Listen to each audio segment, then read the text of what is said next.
legends, I hope you're all awesome. On today's video, we're going to check out the new Rotary phaser from PastFx. I did a video a few months ago with the Maxon Rotary phaser, which was actually loaned to me by Verly of PastFx, and I showed a little mock-up of this pedal. It was just the chassis. The circuit was not finished yet, but I mentioned in that video that they would be coming out with this particular pedal. I finally got my hands on it, so big thank you to Verly for sending this one out to me to try for all of you. There's a few little additions to this that the original doesn't have. You've still got the option to have 4, 6, 8, or 10 stages of phaser. There's a feedback control, speed and depth. On the front, you can select between like a triangle wave and a square wave, which the original doesn't do. You've got stereo outputs, mono in. You know, this isn't a phase 90. It's a different thing. So although you see an orange phaser and probably want to think phase 90, we need to remove that from our brain and just use our ears. So we'll start off with some crunch in stereo, all the cool stuff. This is a 2002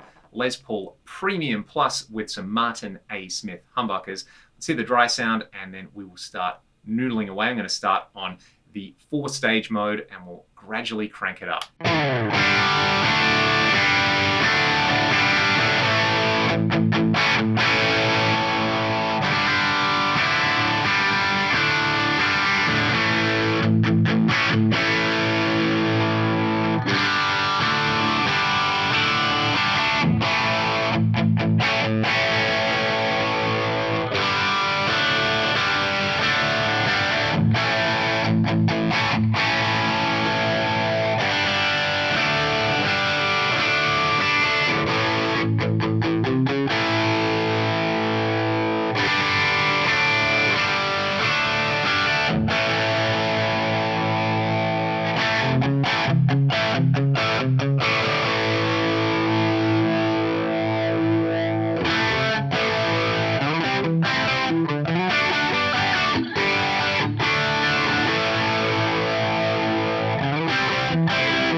That sounds pretty true to what I remember the Maxon doing in stereo. It's a pretty different beast to the way a lot of people would use a phaser. So I'll let you hear it with a little bit more gain, but in mono this time. I think the overall kind of phase is a little bit more pronounced on there, the kind of notching effect in mono, and this might sound a little bit more like what you expect a typical guitar phaser to sound like. So let's hear that. The square mode on there, it's pretty cool for the glitchy stuff. I much prefer the triangle mode for the kind of more musical phaser style sounds. And a little bit of feedback, either negative or positive, is nice. Going too crazy, again, if you want that soupy, swirly kind of sound on there for ambient stuff is cool, but with distorted rock guitar, maybe it's a little bit much.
much like the Maxon, it's got a pretty unique tone for a phaser. I think a lot of that comes down to the fact that when guitar players think of phasers, 99% of us think of the Phase 90, but as we've seen with these examples, this gives you a lot of different ways to kind of fine-tune the overall tone and character of the phaser. For the really swirly kind of, no quarter style phaser on there, I kind of like the 8-stage mode on there with a bit of feedback. For more of the, I guess, traditional, 70s classic rock phaser sounds, either 6 or 8. 10 sounds pretty cool as well. 4 sounds pretty cool as well, but it's kind of in those middle modes that I really found myself enjoying it, and mostly with the depth cranked up on there. The square wave option is cool to have for glitchy stuff.